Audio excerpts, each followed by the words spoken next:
It is Heller Barnes live, and this is gonna be a fascinating show. You're gonna see things that you've never seen. No. And so Mr. Heller and I, matter of fact, Richard, you've been on before, so we've got a great guest, but I'm gonna how did you two meet? Johnny, introduce our guest. This is Richard Rieman. He'll tell you all the things he's been doing. Rieman. Rieman. I always mess it up. Richard Rieman. If you just spell it differently, it'd be so much easier on the rest of us.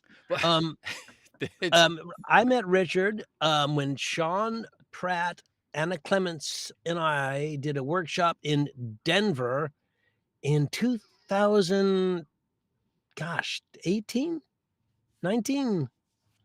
Yeah, 1888. I don't know. Yeah, in the early 1500s. Yeah.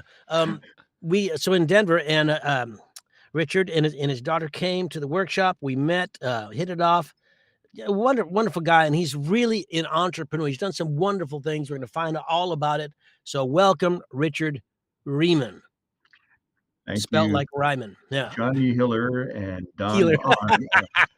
Yeah. And as a guy who has a funny spelling on my last name, I try really hard to get everybody else's name spelled properly. And I type out his name when I was creating the graphic, and then I saw it and I used it every place. And so right after I put it up in like 8 or 9 places, and then I get a little message back, it's not spelled that way. And it's like, anyway. Yeah, I go back and redo it all, and so it is right now if you see it all over in the promo stuff. So I'm happy we got that right. And I think the first question we need to ask is, what's with the hat, man?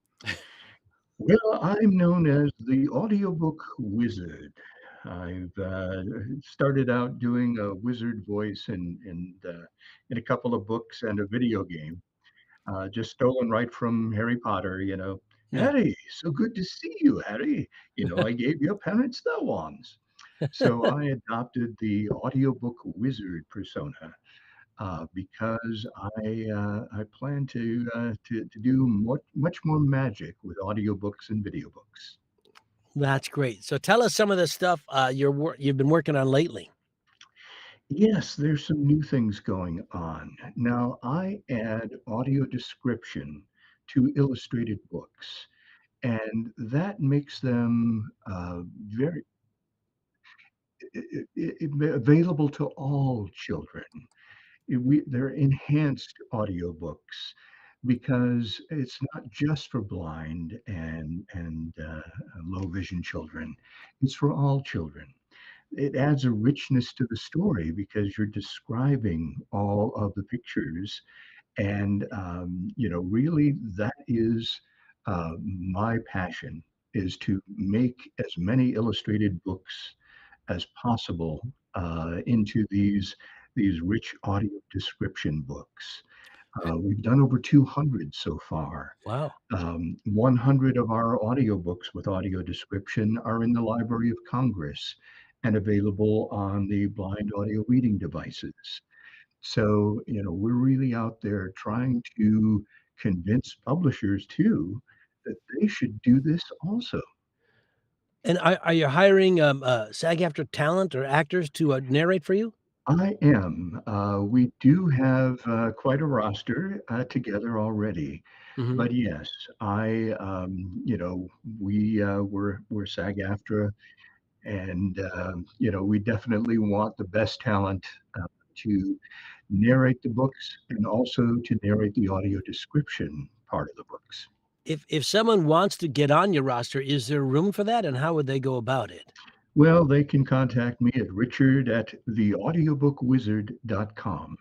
Okay, Don's going to type that up and put it up Richard there. @theaudiobookwizard.com, and to be able to join my roster. And I'm hoping to have a lot more books in the near future because we're doing something new. We want to make sure that authors have the ability to have their audiobooks with audio description, these enhanced audiobooks, on their own app, on their own website. We're going to provide that. And that way they can get people's emails, they can set the price for the book, they can do discounts anytime. They're in control of their audiobook. and I'll be announcing shortly how I'm doing that with a partnership. So we think that, bottom line is, and you have to hear the example to really know what I'm talking about, but it makes it a different, richer experience. And I'm Excellent. going to verify first. Did I get you the URL right? Is it the audiobook wizard with THE first? That's correct. Great. Yeah. Got it. Okay. And should we show an example of this for Yes. people so that Maybe. they, Yeah, yeah. because imagining it, first off, when I heard we're doing visual audiobooks or I kind of, Illustrated. it seemed like, jumbo shrimp or plastic glass to me, where, Audiobooks now in smell-o-vision. Yeah, yeah. it So, is true. so Yeah, I have to it's admit that I was kind of like, well, what is this? So I think yeah. let's show a little example. You want to share your screen and I'll turn it on here?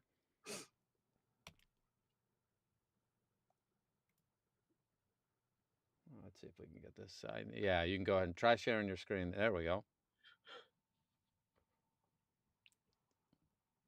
With a small tent pitched on a blue carpet, a boy lies in. On the cover, in a room with a small tent pitched on a blue carpet, a boy lies inside on his tummy with headphones and a tablet, listening to music. Colorful musical notes fly in the air around him. The walls of his room are black and painted with white stars and planets. The title is Alexander the Avoider, a sensory processing disorder story by Nicole Philippone.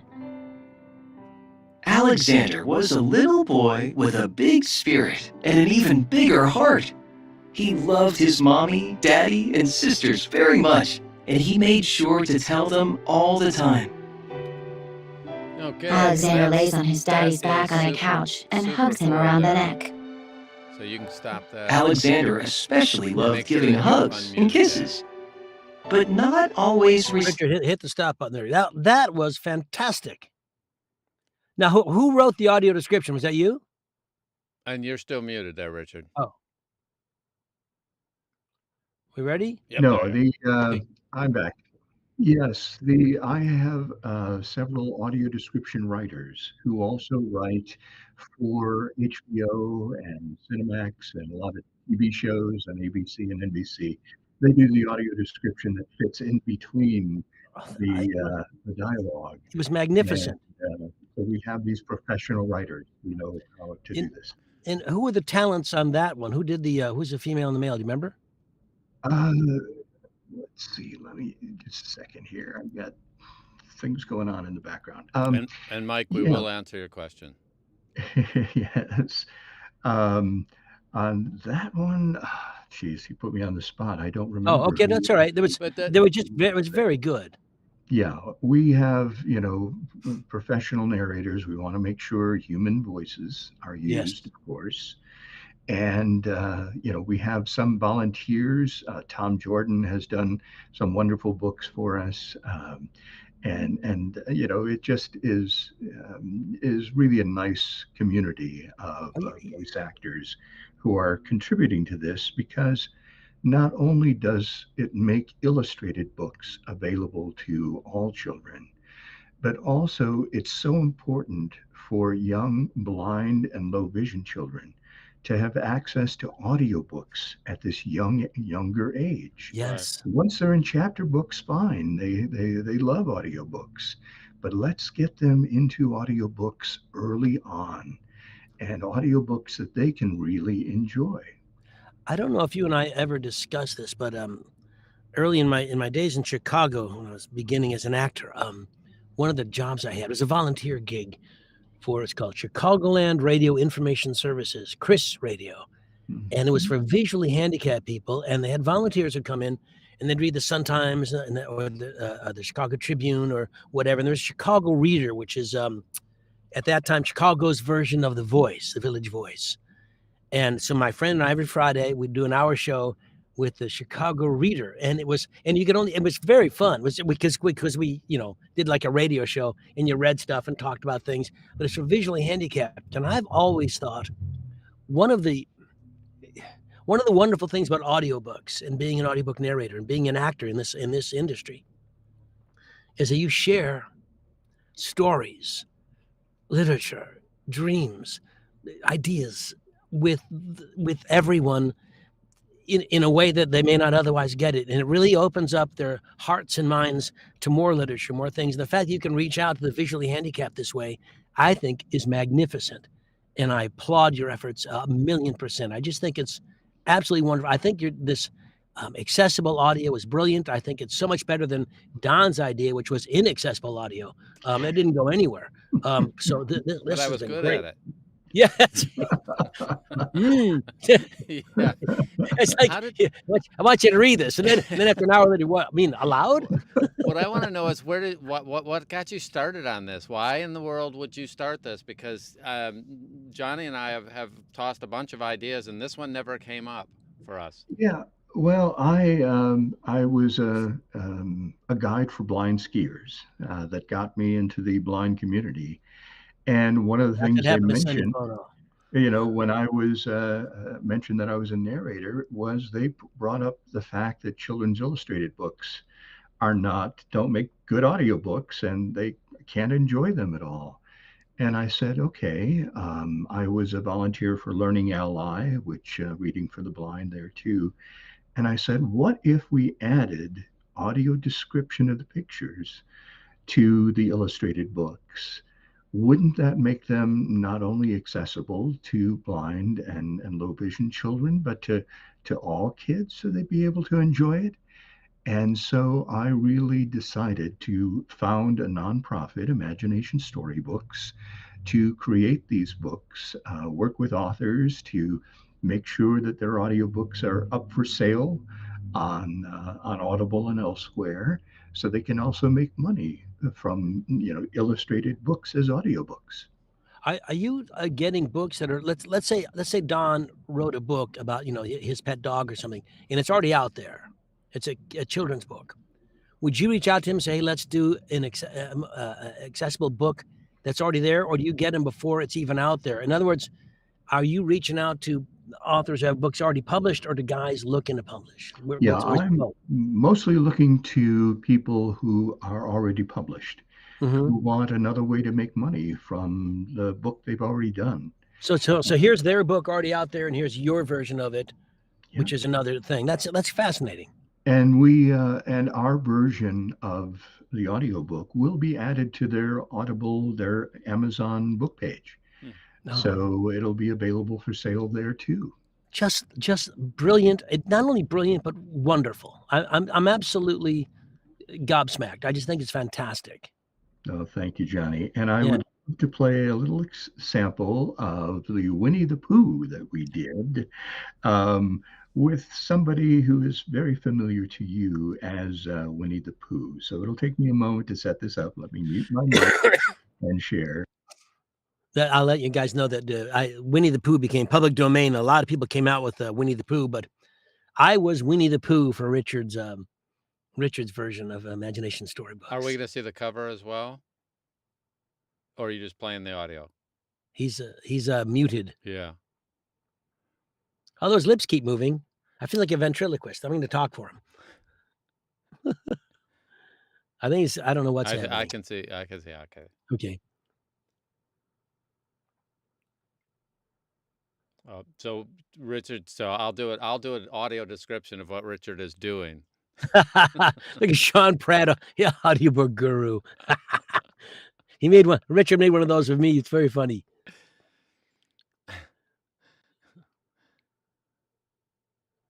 We're looking for Winnie the Poop.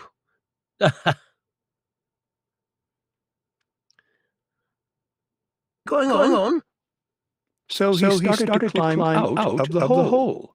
He pulled with his front paws and pushed with his back paws. And in a little while, his nose was out in the open again. And then his ears. And then his front paws. And then his shoulders. And then... Rabbit peers into an empty jar, while Pooh's lower half bulges out of the tunnel, his bottom and legs sticking out behind him into the room. Oh, let's go back. Oh, bother. I shall have to go on. I can't do either. Help and bother. Now by this time Rabbit wanted to go for a walk too, and finding the front door full, he went out by the back door, and came round to Pooh, and looked at him. Hello, are you stuck? Pooh's head and arms poke out from the entrance tunnel as he returns Rabbit's gaze. Just resting and thinking and humming to myself. Here, give us a paw. Pooh Bear stretched out a paw, and Rabbit pulled and pulled and pulled.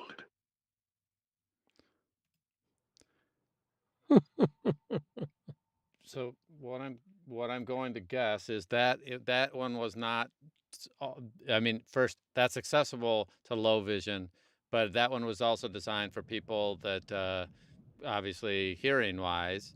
It's accessible now if they can see it, correct? So you're kind of doing Yes. multiple formats here. That one wasn't just audio only. Is that, how does that work? Um, And oh, by the well, way, Hunter, because you're right, the echo thing, because we have multiple feeds coming in from multiple locations, we can't eliminate that on the fly. So what you should really do is make sure I also get the URL so that I can point people at so they can go listen to it, because it's brilliant when you guys hear it direct on rather than through we've got multiple things going on here. yeah. So Audiobookwizard.shop is actually my website. And when the blind community heard what I was doing, the deaf community approached me and said, can you do video versions with sign language?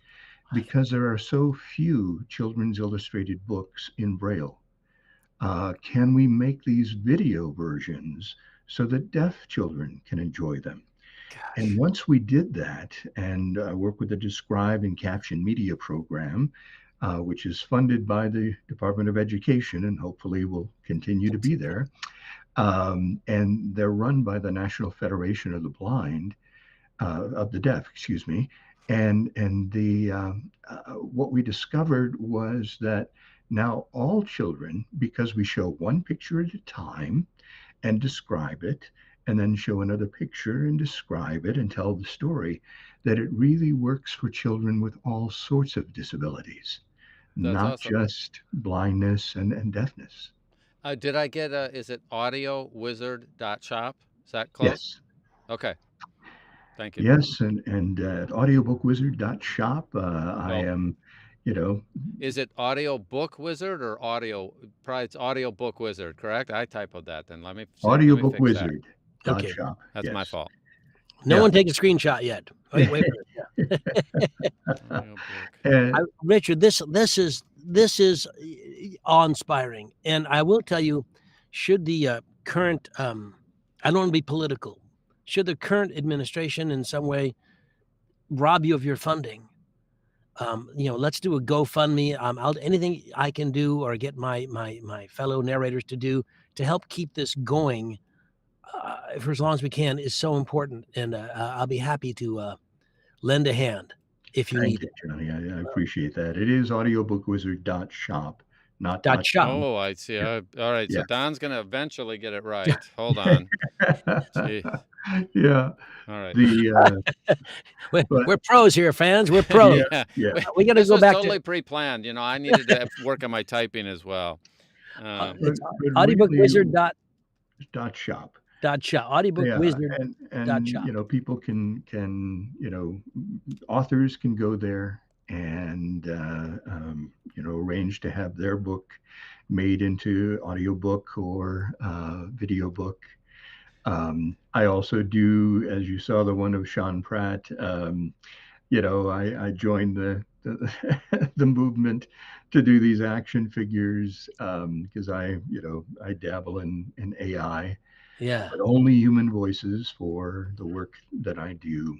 And I'm really trying to get the major publishers to put aside the fact they don't think they're going to make enough money from these enhanced audiobooks and start adding audio description to their illustrated books. I Would would there be a love to tax do that. write-off for them if they didn't make money on it? I mean, I'm not sure. The whole nonprofit thing is um, unusual. But I really feel that this is a new opportunity for them and their authors to make more money from the illustrated books that they have. And that's really what I'm trying to push, it's because also they have audio description, we can push the price up to $10, and the authors will make about $4 per book sale. yeah, So, that's and great. and and to be able to sell it from their own sites and gather the emails of the people who are buying it, that is what we're headed toward. That I kind of wish we would go into some of the adult stuff so I could do my books with audio. Like, so, he shot him in the head and blood splattered all over that kind of stuff. It'd be wonderful. Hey, let's go to Mike Hennessy's question before it gets too far buried in the in the queue there. So, You have to be SAG-AFTRA. yeah, do you have to be SAG-AFTRA to be rostered with you? No. We're available for both SAG-AFTRA and non-union actors, voice actors. We have the permission of SAG-AFTRA to do that. And we've actually brought a couple of non-union members into the union through narrating our accessible audiobooks. Great. If I may add a point here for all of you watchers out there, SAG-AFTRA has what they call Rule 1. And Rule 1 means if you do a job under SAG-AFTRA, you don't have to join. You have to join the union for about 60 or 90 days. You can do as many jobs as you want in that chunk of time. Then any jobs after that time period, you have to join. The audiobook industry is the only one that SAG-AFTRA has jurisdiction in that doesn't have Rule 1. I will say that SAG-AFTRA, the union, is beginning to push a little harder, saying, hey, you've been working our SAG-AFTRA contract, you shouldn't need to join the union. But it's not, it's one of the few things you can get SAG-AFTRA money without being in SAG-AFTRA. But I think after a while because your reason you're making the money you're making is because SAG-AFTRA negotiated that. So that's why they're pushing to get in. But there is no Rule 1. So you can work for Richard, and I don't have to be in the union to work for him. I am a union member, of course, but you don't have to be. Eventually, you might want to consider it, though. Just letting you know. Little side note there. Sidebar. Yeah. And to go back to Winnie the Pooh for a second, the accessible Winnie the Pooh on Audible and Barnes & Noble and many other sites through Dreamscape, my distribution partner, is still one of the top selling versions of the original Winnie the Pooh book. There are many, but it's still selling steadily. And, our nonprofit has made thousands of dollars in royalties from this version of Winnie the Pooh. So we're proving that there is an audience for this. Hey, can I ask a question, Don? How come we're all shaking? Can you see us shaking like that? Yeah, I don't I'm see you shaking. Spazzing out? Richard seems shaking. I can't tell if what's happening on the stream there. Yeah, look. Yep. It might be the extra stream that we have going on with but I'm not sure. Okay. Well, I won't play any more samples because it's the most active we've ever had. Yeah. If you're not going to be playing any more samples, I'm going to throw that one out and see if that helps us. Yeah. I mean, people get the point, and really, I mean, it enriches the experience of the book itself when you add the rich description. Well, and there goes. That took both of them down. Let's see if he. We've lost our guest. Let's make fun of him. Yeah. What a stupid hat. So here's what happened. So he pulled up. So I gave him a stream code to come in, and he came in twice. So I just dumped him out of one, which was supposed to be his extra stream to play his books, but somehow, I dumped him out twice. So let's see if he recognizes that. One, you know what I'm gonna do? I'm gonna go on Facebook and let him know. Hey, reconnect. I'm gonna see if I have his number. Yeah. You guys talk among you. Right, Ask us some questions. So I'll go find this. Oh, there he is. Okay, Yeah, there he is. There you're back. There he Okay. goes. So The taking out that wizard other stream for disappeared. some reason took out both of you. And I that's just disappeared. Expelloramus. it's the great thing about doing live and trying. We tested it before we started, and it mostly worked. And then I didn't think about, hey, should I? But now all of a sudden, now you're not shaky. So there was something to do about having a dual stream coming off of those that changed something. So, all right, Hopefully the we fun are alive, echoing fun in alive. people. Yeah. So, what's coming up for you, Rich? What are you excited about here over the next 6 months? Okay. Well. Oh, the I've next got to big make. project- Wait, hold it. Stand by. Wait. I got to make one change here. Since you came back in, I have to get you right. There we go. And now you can Okay. go ahead. Go ahead. The next big project is the accessible version of The Wonderful Wizard of Oz, the original book. And we are doing it with an entire cast of blind and low vision voice actors, including Aria Mialoberti, who is the star of All the Light We Cannot See, the Netflix series, Wow. on the Pulitzer Prize winning book. She's our Dorothy. Bruce Horak, who is the blind alien on the new Star Trek series. He's our Scarecrow. We have a couple of Broadway actors who happen to be low vision, who are part of the cast. And I qualify, I'm going to narrate it because I myself have glaucoma and I'm losing my own eyesight, which is also another reason I'm motivated to do this type of thing. I've had 2 surgeries and they've been successful, so I don't even need glasses at the moment. Wow. But it's and it's wonderful. But yes, I have to watch out for the glaucoma that I'm dealing with. But we want to do this with an all blind and low vision cast. The editor, the audio editor, Tristan Snyder, has been blind since birth, but he's a Pro Tools expert. He's doing the audio editing. And this project will be available on Audible and everywhere. And now, so it seems complicated to me. Normally, something's in a script format, and if I was at first, I'm becoming more and more low vision over time, where I'm more like many of us who are over 25. The question is, does that mean you have somebody that also prepares the scripts? How does somebody who's low vision read a script that traditionally wasn't in that format for them? You have a way of converting them? How does that work? One thing we do is if the voice actors read Braille, we provide a Braille script for them. Wow. So that's something that we do as part of our production. If they don't read Braille, bottom line is these voice actors are used to repeating the words. They will play it in their headphones and repeat it and perform it that way. These are very seasoned pro voice actors, and they know various different ways of feeding the script through their own devices, and it is not a barrier really for actors who happen to have vision issues to voice audiobooks. That's You know, amazing. there's a So whole- no one's asking me to do them when I have my glasses and I can read easily, and I just hats off to all these actors that are going through the extra steps. I mean, that's incredible. That's really, really amazing.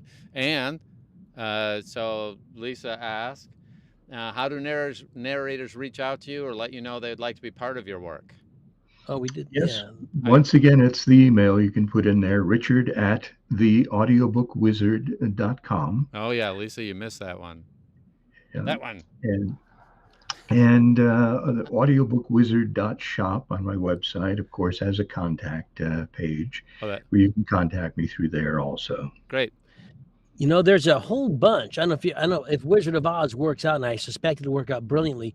There's a whole bunch of Frank Oz books about the Wizard of Oz. There's a whole bunch of books. I don't know if you knew that. And so those they're just I've done a couple of them. They're just they're wonderful. There's all these wonderful because Wizard of Oz is a story in the book in the series. And once again I just applaud so much of what you do. with the exception of the hat, but everything else I just love. Now tell us, and I'm gonna. If anybody has any questions, please put them in the queue there. But I will. I want to bring up something that's more personal in it, and I'm just of interest to me. You have, if I may, a new fiance, a new relationship, and you guys just came back from Ireland just recently, yes? Absolutely. Tell us what you will of that. 10 days in my homeland of Ireland. We go back to trace my roots back to County Wicklow, and unfortunately found out a few things about the family history that we hadn't been told about by our family. Pirates? Were you pirates? We Vikings. very close. We, speaking to a Catholic priest, because they keep the records, the genealogy records, and we had been told that great grandmother had an estate in County Wicklow. Very impressive. And he said, "Oh, no, she was a maid at the estate." Oh, okay. And he says, "And I'm so sorry. What happened to her husband?" Okay, what happened to her husband? He was hanged as a horse thief. Oh. So, for some reason, my family didn't tell us those stories. Prestige is flying. Yeah, nice. But yeah, we had a wonderful time. It was my birthday, and I at an Irish pub got a chance to go up with the band and sing Danny Boy. And, it just, Ireland is just a wonderful place to visit. Had you been before? Once before, yes. So and I'll go back again. Because I have roots in County Love Cork, it and I want to there. go visit. Yeah, Not that I absolutely. know, I'm sure I can find a whole bunch of Flanagans, which is Yeah, a family name going back. But yeah. I And I was a little restricted because I'm yeah, wearing a what did you do to your hand? You can't see you guys, but he's got a busted his wrist, right? yeah, basically I You have getting a a Donnybrook? He get that hit by a shillelagh in a tavern? well, there was a speeding car and this little girl who was stepping in front of it, and I jumped. No, that's not really that. Come on, keep going with that one. No, my dog, I had my leash around the wrist when my 50-pound boxer mix saw a rabbit and tore my ligament in my Oh my wrist. God! Wow. So not quite as heroic a story. Did the dog get the rabbit at least? No, Oh. she didn't. But yeah, it's you got to watch out when you have those enthusiastic dogs. This is the fourth accident of that kind I've heard in my time, with people with their dogs just ripping people's wrists off almost. It's Yeah, I know. yeah. It's slowed me down a little, but I'm still going. And like I said, we've got new projects. I have written one children's illustrated book, The Day the Clouds Went Away, featuring a blind young princess and a fumbling wizard named Fumbledore. Fumbledore? Yes, he has a famous cousin. And the and bottom line is the princess wishes that all the clouds go away because she doesn't want it to rain on her birthday party.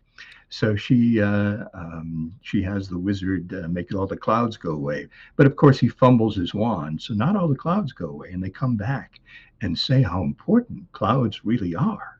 Oh. And then I have the sequel coming up, The Day the Bees Went Away. That'll be coming out this fall, starring once again the blind princess and the wizard Fumbledore, who resembles someone you know. Oh, lovely. Can you write one that's called The Day the Republicans Went Away? No, yeah, not quite yet. The other thing I've got going on is I wrote the Author's Guide to Audiobook Creation about 7 years ago now. Yeah. And I'm doing a sequel, the new Author's Guide to Audiobook Creation, where we'll update it with all the latest about AI and the changes in the audiobook industry. So that'll be coming out again this fall also. Where do people get your books? On your website, the Audiobook Wizard Shop? The audiobookwizard.shop, or they can go to Audible and all the places where you buy audiobooks, because that's where they'll be. So it's I love the audiobook industry. I mean, Sean Pratt, Jeffrey Kafer.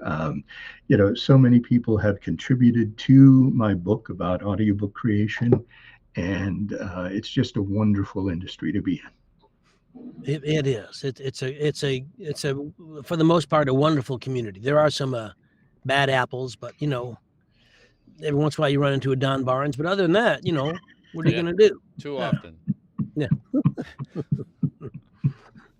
But now let me ask you this: when I met you in 1850 in Denver, were you involved in audiobook stuff then?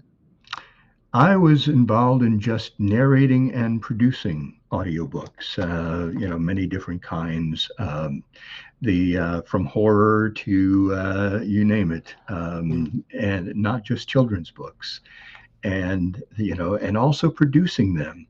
So I have been finding narrators for authors, and so I've gone through lots of auditions, and I know, how to separate within 30 seconds who is going to be, making the finals or not, who is reading out loud to me, yeah, I know. Wait a minute, there's a difference? Wait, that's important. Let's dwell on that. Go ahead, Don. What's the difference? Yeah, I know. It's like, no, it yeah, is. I can do an audiobook. I can read out loud. Yeah, but that's what everybody, people outside the business think.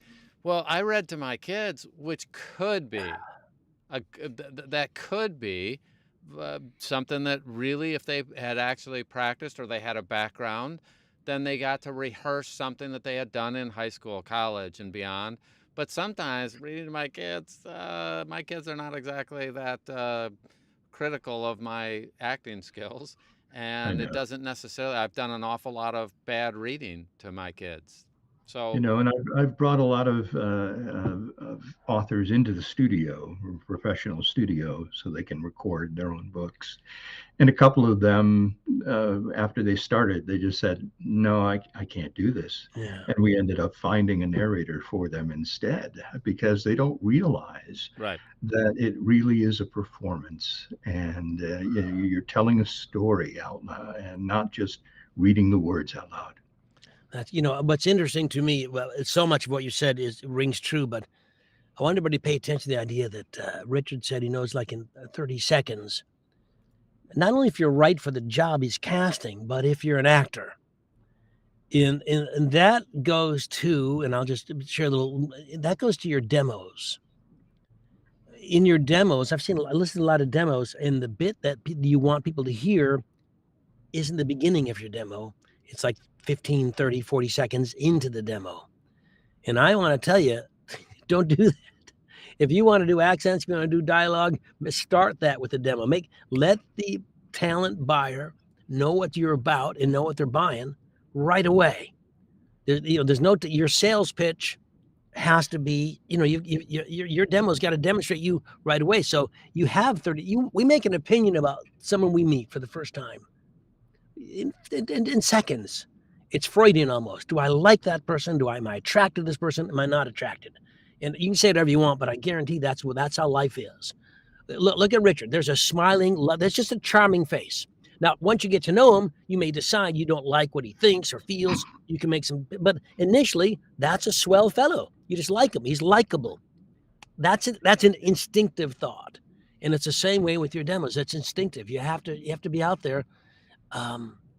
It's important to make your first impression quickly, and a good first impression quickly. If someone wanted to be on your roster, what would a perfect audition sound like to you in terms of what would catch your ear? How would you say, I want Heller to be on my book? Well, I use the word storyteller, and that is critically important for what I'm doing with the children's books. Someone who isn't talking down to the kids, who is actually talking to them and speaking with them. How do you tell that? How can you tell that I talk down to my kids? How did you know that? Well, just with the attitude you just showed right there, I would know that you talk down to your kids. But no, it just, besides, of course, the technical requirements, that you don't sound like you've recorded in a bathroom. But really, it is that connection that I'm looking for, that I know the person knows that they are telling a story to one person at a time. Not everybody out there. Thank you very much. That's a very common thing too, where they want to talk to everybody out there. And don't do that. There's one person listening, and talk directly to that one person that you're trying to tell the story to. Now, when you're narrating, do you mentally imagine yourself talking to one person? I actually do. I learned that in radio when I was in radio news, that you connect so much more clearly and easily with people if you don't do what a lot of TV news people do. TV news people, well, good evening, everyone. How are you? Instead of good evening, how are you? And it makes such a difference in whether you connect with that viewer or with that listener. That's an important point. The connection is so important. It has to be an immediate connection too. When we work on audiobooks, which we do and stuff, there's always that connection the actor needs with the author, consistent over time. And I don't know if when you do your it's a multicast recording. Now I know when I did, for example, Winnie the Pooh, and Joanna played a nice role in that and stuff. It's all cute. You just plugged everything in together. Now in Wizard of Oz, you can have people all together. Are you going to do the same kind of thing where Don does his bit and I do my bit and you plug it all together? It's the same thing where everybody does their own recordings. And Tristan, my engineer, tweaks things so that you can't tell the difference of which microphone they used where, and it really it takes a lot of editing, but for these actors who, especially some like our Broadway actors who are blind, had to go to a studio to record. And so, basically we can't bring everybody all together at once. It's quite a project because it's 6 hours long. So we're still working on it, but it's going to be something that's just very special. I'll say for those of you who have not done multicast, there's two ways to do it. One is, as Richard is talking, where I do my part in my studio here, Don does his part in his studio, and you have to be really on top of it. You have to play it. You have to realize a lot of your lines are in response to lines you've never heard. You're picking up a cue that you never got, and that's tricky for the actor and the editor. While the other thing is much more like a table read, much like a play happening, where all the actors are together in one place, which requires, let's say, I know that Richard's in Denver, so if all the actors he picks are in Denver, he can put them all in a big studio, and they can all work together, and that's got its own problems, but it's you can fire back on the cues. It's pick it up, and it just moves a little quicker, a little more, because actors are into that. It's much more like doing a play. Right. This way, you're doing individual lines, but when they put it together, the idea is that the audience doesn't realize that I recorded in New York and Don recorded in California and Richard recorded in Denver, and it all comes together, and it's marvelous what you can do. It's just and that you're doing this again is just I'm pleased, I'm happy for you, and I'm just pleased about this because it means so much to so many who otherwise wouldn't have the opportunity to be entertained, to learn, and to grow this way. And I think it's all, I mean, kudos to you and yours. It's just fantastic. Oh, thank you, Johnny. And it just warms my heart when I go out to school. The cockles of your heart? Does it warm the cockles of your heart? Yeah, the cockles, especially. They really get heated up. Yeah, those.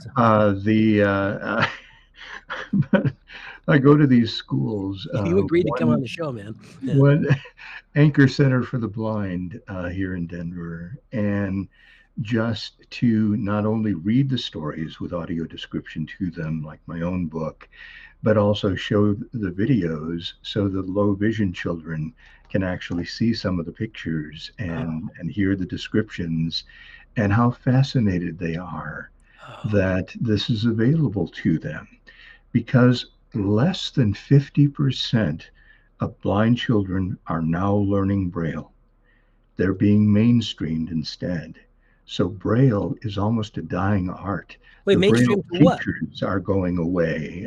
They're aging out. Well, So there are fewer and fewer books in Braille.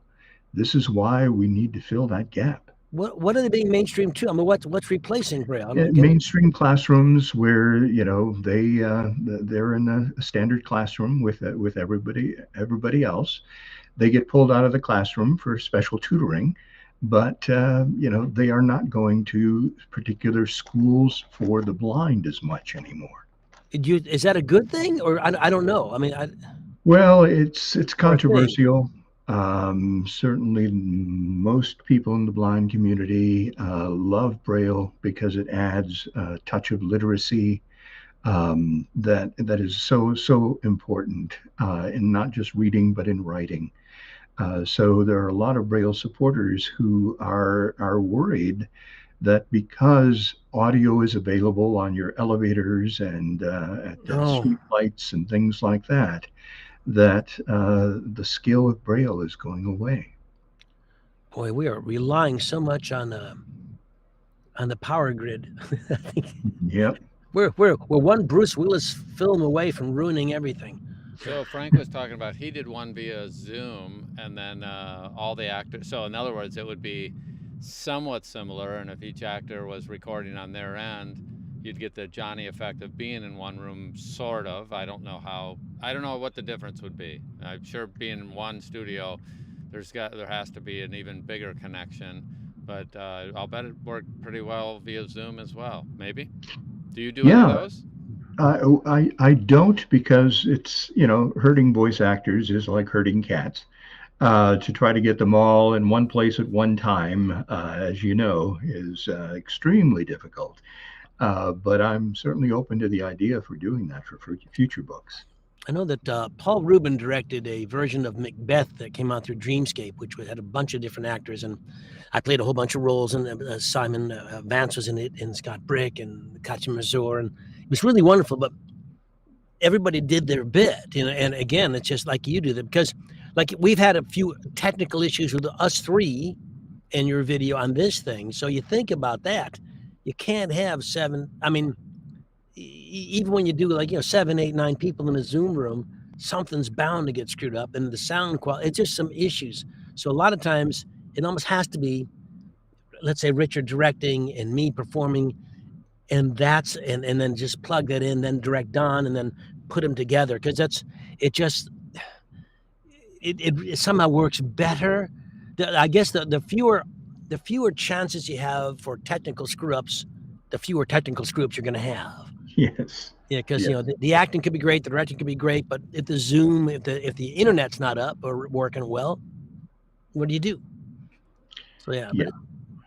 Yeah, absolutely.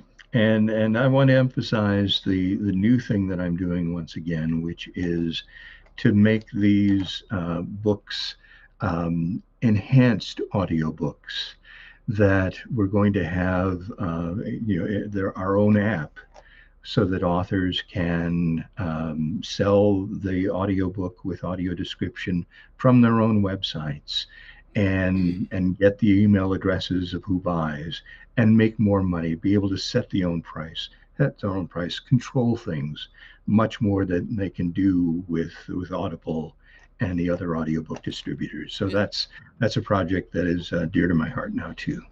But that makes sense, because right now the pricing is always controlled by Audible, and it's based on how long it is often.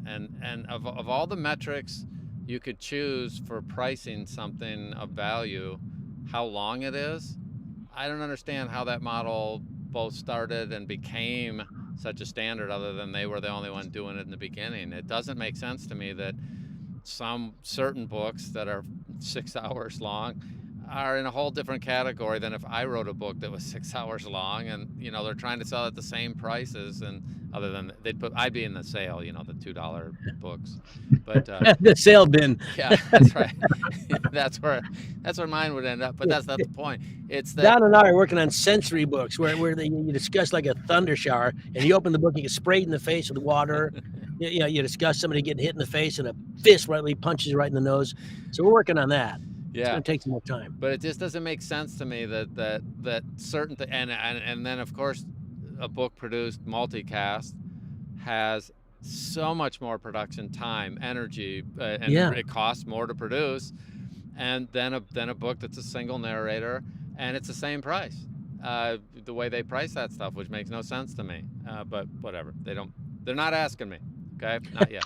You It's early yet, Don. Yeah, It's early. early in the day. Yeah, that's right. Plenty of time. So, Stay by your phone. and then where do you see this going? Do you think you actually can convince the big publishers that they should be doing this, and you're going I to run the think division for them that does it?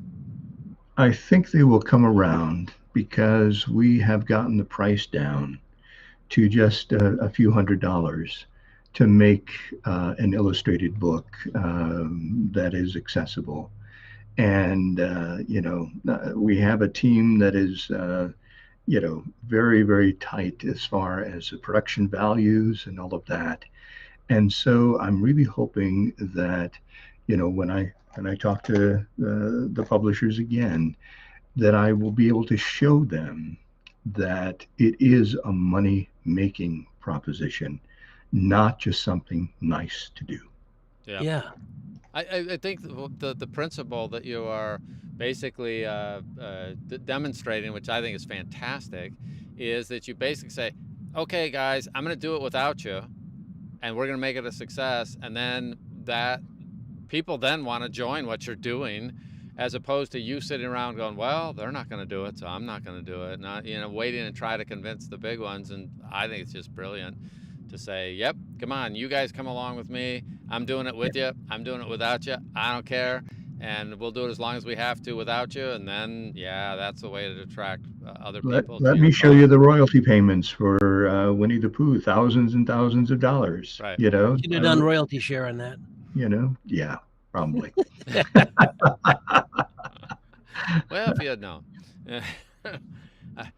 It is crazy though, the royalty share stuff sometimes, if over the long term, but it's not a short-term win for people, and they just have to understand both sides of that. So that's a different discussion. By the way, are most of your stuff per finished hour, or do you do royalty share in your type of thing as well? How does it work? Oh, well, we nobody's going to make rich doing be rich doing our books. We pay $100 for the narration of the book, $100 for the audio description part of the book.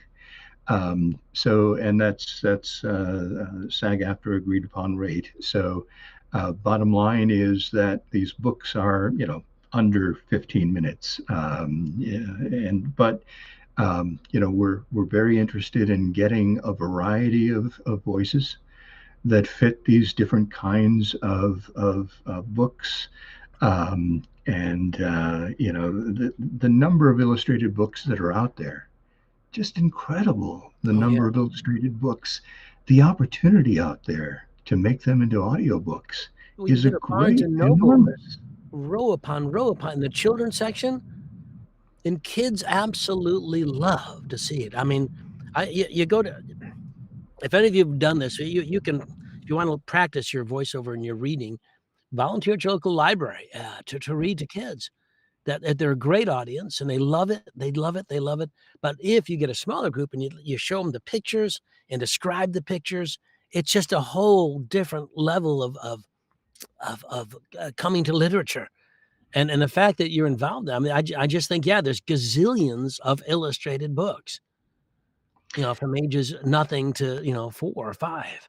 There are also opportunities for voice actors working from home to get into the audio description business, not just for children's books, but for television and movies. And it is a growing industry. Now, AI, of course, they're trying to put up as much AI voices as they can, but blind people are not accepting it. They're just saying, nope, you're putting the emphasis on the wrong syllables all the time, and I can't even understand what the AI is telling me. So There's still many opportunities in the world of audio description for audiobook narrators. And I think a lot of people don't know what that is. They just it's something that's outside their wheelhouse unless they have a child or a friend or somebody who's in that community that needs it and wants it. They don't even know it exists. So how do you describe that to people who? So when somebody says, "Well, what do you mean audio description?" I don't how to. And remember, when you said audiobooks for the visually impaired, no, for the I don't remember what you said. I remember thinking the first time I heard it, like, what? It just seemed it didn't make The sense to me. So how do you describe audio illustrated description to books people? for the blind. Yes, Yeah. I know it's it sounds a little Yeah, a strange. picture book for the blind sounds funny to Yes, me, but but you make Big it market there. accessible. but yes, that's you just have to realize that adding the depth of the description, where you're really describing the background of these pictures that are in these books, it makes it a fuller experience. It really does. Well, if I know some of you maybe joined late, but at the very beginning, Richard showed the audio description. It was marvelous. The description was great, and I was staring at the picture, and it brought the picture much more to life, even though I was staring at the picture anyway. I could see the picture fine, but the audio description of it really was wonderful. It reminds me of when people used to read to blind and visually handicapped the comic section of the newspaper. Like Mhm. you have to do Calvin and Hobbes and describe each panel. I'm like, well, it's so much. That's difficult. And a lot of times, and no one wrote the audio description. He's kind of had to wing it, which is really horrible because you're going to miss everything. But that description was so dead on and so perfect, everyone could follow. It's something I would never have thought of, and I think you're brilliant for coming up with it. And I just think it's a great idea. I've made that Well, clear as day, I guess. and what's wonderful is we have the gift of time. When they do audio description on TV shows and movies, they're trying to fit in the Yeah. audio description in between the dialogue as quickly. We can expand Yeah. and just make it just part of the experience. And it makes it, definitely an enhanced audiobook. So, and if I'm a narrator, you already have written the script, or somebody on your team has written the script for the description. So all I Yes. have to do is walk in and be a good actor, like for the other parts of the book as well. And also, do you have the same person? Like, do you cast the audio description person as a totally different person, or is it somebody part of the regular cast that does that? And We try to do male and female voices, depending on what fits for the narration of the story. And then we have the opposite gender for the audio description, which makes it clear that when we're describing and not just telling the story. and it also okay. So it also is a person who is not in the cast for the story itself, correct? Like, so it's an additional. Correct. Okay, Yeah. that Yeah. makes There sense. are two opportunities in every book, basically for voice actors. And we find that it works the smoothest that way. Well, as we're coming to the end of the hour here. This has been an absolute pleasure to see you again. We've gone over what's coming up for you, how to reach you. Don, what have you got coming up for you? Anything? I'm not talking about my stuff yet. I know I keep saying that, but I've got a bunch of stuff I'm working on in the background that I think people are going to be pretty excited about. But I'm in my 5th revision of the whole thing in the background. That's a mystery to me, but I'm quite excited. Yeah. I will say What do you next have week. coming up?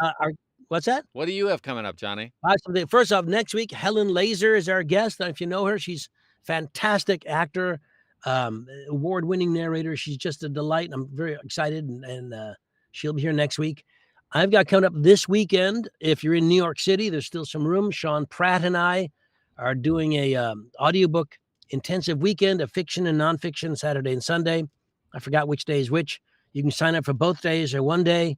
It's all on my website, which is cleverly johnnyheller.com. I hit on the workshop tab and it's there. You can follow me on Facebook. Of course, Don Baarns and I will be at the New England Narrator Retreat, October 13th through 16th. outside Boston. It's our 10-year anniversary. While single rooms are sold out on site, there's still some double rooms left, a couple of cabins that fit 4 to 15 people, and offsite stuff. So we do have some rooms yet for you. It is filling up quicker than I thought. But that's what's coming up. So hope you can join us in one of those things. If you want to come to the New York thing, if you're in town, you can do one day if you want. We have a discounted deal. So there you have it. That's all coming up. And that brings, and Richard, I'm just so impressed. And I just think it's such a wonderful thing you're involved in. It's just a treat. You're Thank you so just much, super. Johnny. Yeah. And give my love to Aaron. Yeah. I will do that. And thank you, Don, also for hosting me. Yeah, It's good. always We'll great to love see you having you guys. on. So I appreciate you being here. And as always, be sure to comment, be sure to like, be sure to share this with other people. And of course, we'll be back. Who's our guest next week, Johnny? Helen Laser. All right. Fantastic. So as always, we look forward to seeing you on the wires. Have a great day. See you next week. Bye, all. Bye-bye.